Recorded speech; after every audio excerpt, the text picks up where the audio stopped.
கர்த்தருடைய பரிசுத்த நாமத்துக்கு மகிமை உண்டாவதா. இன்றைய நம்பிக்கையின் விதைகளோடு உங்களை சந்திப்பதில் மகிழ்ச்சி அடைகிறேன். சங்கீதம் 103 7வது வசனம். அவர் தமது வழிகளை மோசேக்கும் தமது கிரியைகளை இஸ்ரவேல் புத்திரருக்கும் தெரிய பண்ணினார். பிரியமானவர்களே, இங்கே 2 காரியங்கள் சொல்லப்படுகிறது. ஒன்று அவருடைய வழிகள், ஒன்று அவருடைய செயல்கள். மோசேக்கு தன்னுடைய வழிகளையும் இஸ்ரவேலர்களுக்கு அவருடைய செயல்களையும் அவர் அறிய பண்ணினார். அவருடைய செயல்கள் என்று சொல்லும் பொழுது அற்புதங்களை செய்தார், அதிசயங்களை செய்தார். பாருங்க, இஸ்ரவேலருக்கு வானத்திலிருந்து அனுதினமும் மன்னாவை அவர் பொழிய செய்தார். செங்கடலை பிளந்து அற்புதங்களை நடத்தி. வசனம் சொல்லுகிறது, அவர்களுடைய வஸ்திரமும் அவருடைய செருப்புகளும் கூட அந்த 40 வருஷ வனாந்திர வாழ்க்கையிலே தேய்ந்து போகவில்லை. காடைகளை ஆண்டவர் கொடுத்தார், கண்மலைகளை பிளந்து அவர்களுக்கு தேவையான தண்ணீரை கொடுத்தார். இப்படியாக கிரியைகள் நூடாக அவருடைய செயல்களை எல்லாம் இஸ்ரவேலர்கள் காணத்தக்கதாக ஆண்டவர் அவர்களுக்கு அற்புதங்களை செய்தார். ஆனால் மோசேயோடு ஆண்டவர் இடைப்பட்ட விதம் வேறு. மோசேக்கு ஆண்டவர் தன்னுடைய இருதயத்தை வெளிப்படுத்தி, தன்னுடைய குணாதிசயத்தை வெளிப்படுத்தினார், தன்னுடைய தன்மைகளை வெளிப்படுத்தினார், அவர் யார் என்பதை வெளிப்படுத்தி. பிரியமானவர்களே,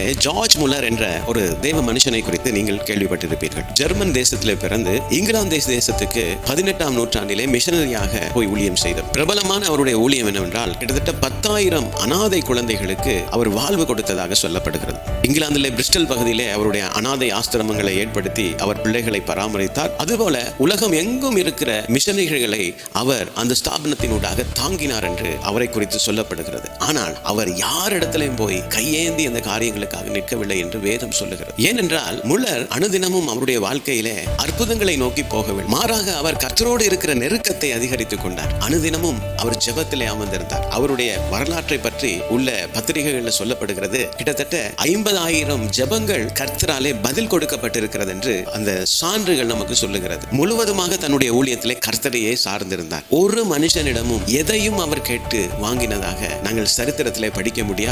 இன்னும் ஒரு காரியம், அனுதினமும் அதிகாலையில எழுந்து கர்த்தருடைய சத்தத்துக்கு செவி கொடுக்கிறவராக, அவருடைய வேதத்தை படித்து தியானிக்கிறவராக, அனுதினமும் அவர் அதை செய்துகிற மனுஷனாக காணப்பட்டார். ஒரு நாள் இப்படி ஒரு சம்பவத்தை குறித்து வரலாறு சொல்லுகிறது. ஒரு நாள் காலையிலே அனாதை ஆசிரமத்திலே அந்த நாள் காலை உணவு பிள்ளைகளுக்கு இல்லாதிருந்ததாம். ஆனால் பிள்ளைகள் எல்லாரையும் கூட்டி முல்லர் அவர்கள் காலை உணவுக்காக ஜெபிக்கிறதுக்காக அவர்களை கூட்டி அவர்களோடு சேர்ந்து ஜெபித்தாராம். என்ன அற்புதம் நடந்தது தெரியும்? திடீரென்று ஒரு பேக்கரி உரிமையாளர் உள்ளே வந்து அநேக அப்பங்களை, அந்த நாளுக்கு காலை உணவுக்கு தேவையான அப்பங்களை கொண்டு வந்து கொடுத்தார். அவர் சொன்னாராம், நேற்றிரவு நான் என்னுடைய இருதயத்தில் உணர்த்தப்பட்டேன், அதிகமாக கொஞ்சம் அந்த நாளுக்காக அப்பங்களை சுடு என்று. அதைத்தான் இந்த இடத்துல உங்களுக்கு கொண்டு வந்து கொடுத்தேன் என்று அவர் சொல்லிவிட்டு போனாராம். அடுத்தது என்ன நடந்தது தெரியுமா? இன்னொரு பால்காரன் வந்து அந்த இடத்துல அவனிடத்துல இருந்த அதிகமான பாலை அந்த இடத்துல அனாதை ஆசிரமத்திலே கொடுத்து விட்டு போனாராம். ஏனென்றால் அதை அடுத்த நாளுக்கு வைத்திருந்தால் அது கெட்டு போய்விடும் என்று சொல்லி அந்த இடத்துல அந்த அனாதை ஆசிரமத்துக்கு அவர் கொடுத்து விட்டு போனாராம். கர்த்தருடைய கிரியைகளை பார்க்கிறீர்களா தேவ பிள்ளைகளே? ஒரு மனுஷன்